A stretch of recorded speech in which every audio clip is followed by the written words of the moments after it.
for 40 years, New York's got the sparkle, but Jersey's got the talent. And we're hearing that today, I think.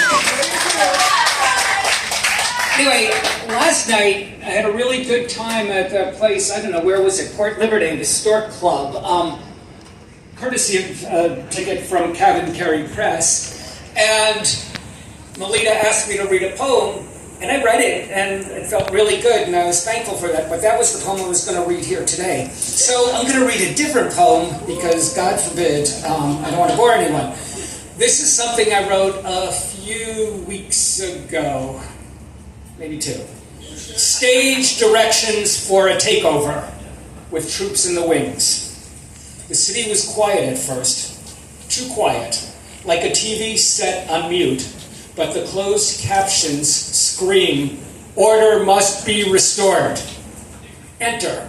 Masked soldiers in camouflage on a Chicago street not yet named for Gwendolyn Brooks. Cue the helicopters, not whirring birds but machines, not watching but recording, not here for peace but security. Security for what? From you, from me, from the idea that people might be more than background noise. Welcome to the theater of the absurd republic. Props, barricades, tear gas, black vans, costumes, Kevlar vests, ice masks. The script, we're just following orders, repeated again and again without irony or shame. The mayor holds a press conference. A reporter asks, why the troops? The mayor shakes his head. Insert canned laughter. Insert a flag the size of a movie screen.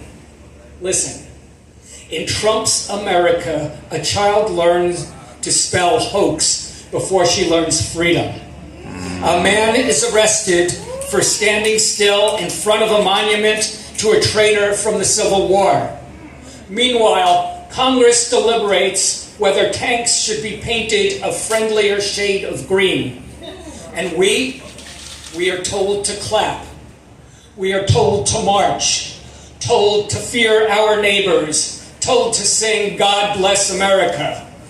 But remember this, when troops patrol our city streets, it's not to protect the people, it's to remind us who owns the stage. Yeah.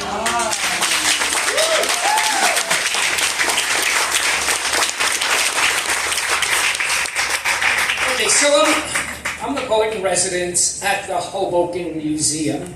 I'm so happy to be here in Jersey City. And we have events sometimes. And actually the next event we have at the Hoboken Museum, the next poetry event I should say, is a book party for this book. On November 2nd, you are all invited.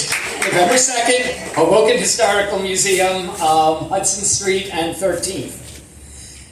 This poem, which is the first poem in the book, is for all the poets out there. That's some of you, right? Tempest. All the poets who ever writ are here with me. I raised the mainsail up the mast for those who passed into the night alive within us.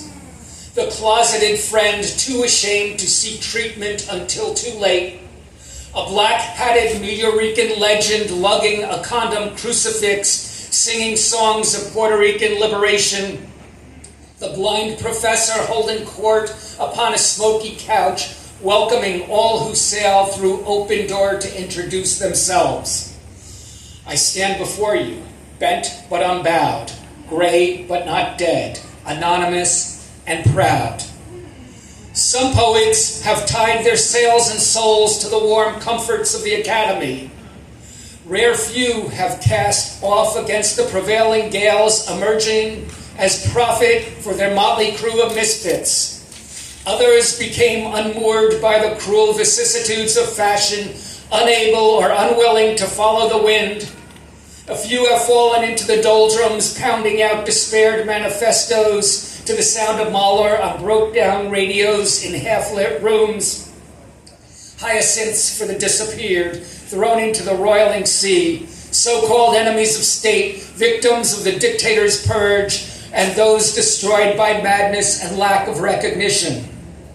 Yet here I stand, creased by absurd laughter, unembittered by rejection, breathless in love with the elusive beauty of words spoken into the void.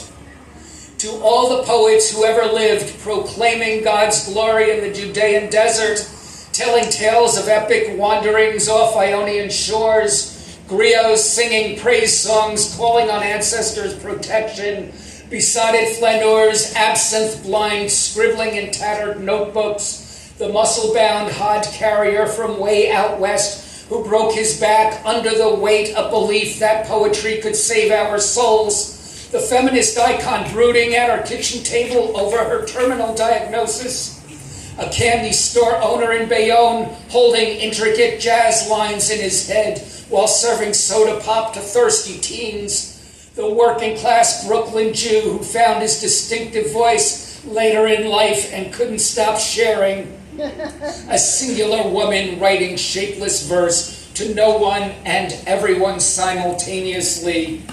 I call you forth. Here upon this ragged deck, enveloped in the foggy soup between wreckage and time, memory and consciousness, sail with us upon the choppy waves.